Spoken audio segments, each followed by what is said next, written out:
Hi friends, good afternoon. ரொம்ப நாளைக்கு அப்புறம் சந்திக்கிறோம்னு நினைக்கிறேன்.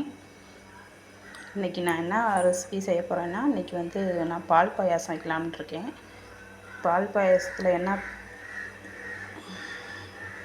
விசேஷம்னு பார்த்தீங்கன்னா, இதில் என்ன சேர்க்க போகிறேன்னா, நியூவாக இந்த கேரட்டை சீவி நம்ம பாயாசம் செய்ய போகிறேன்.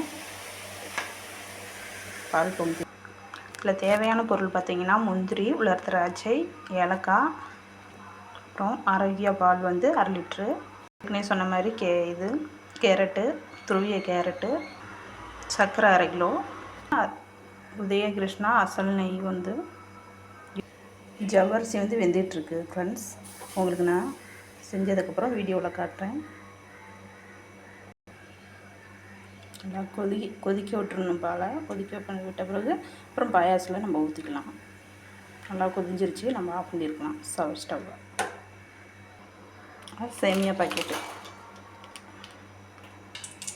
அடுத்தது நெய் ஊற்றிட்டு நம்ம இதை உலர் திராட்சை அப்புறம் முந்திரியும் போட்டு சேர்த்து நம்ம இதில் வதக்கி எடுத்துக்கலாம்.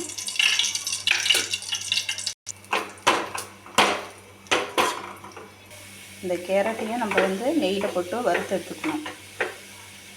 நெக்ஸ்ட்டு சேமியா கலந்துக்கலாம்.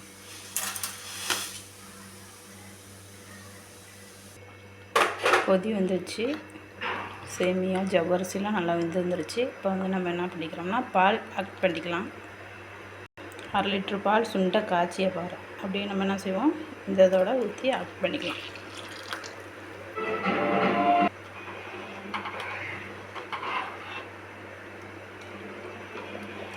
நல்லா கொதிக்கட்டுங்க ஃப்ரெண்ட்ஸ். கொதி வந்துருச்சு. நம்ம இப்போ நெய்யில் ஊற்றி முந்திரி, திராட்சை, கேரட் இதை நம்ம சேர்த்துக்கலாம் பாயாசத்தில்.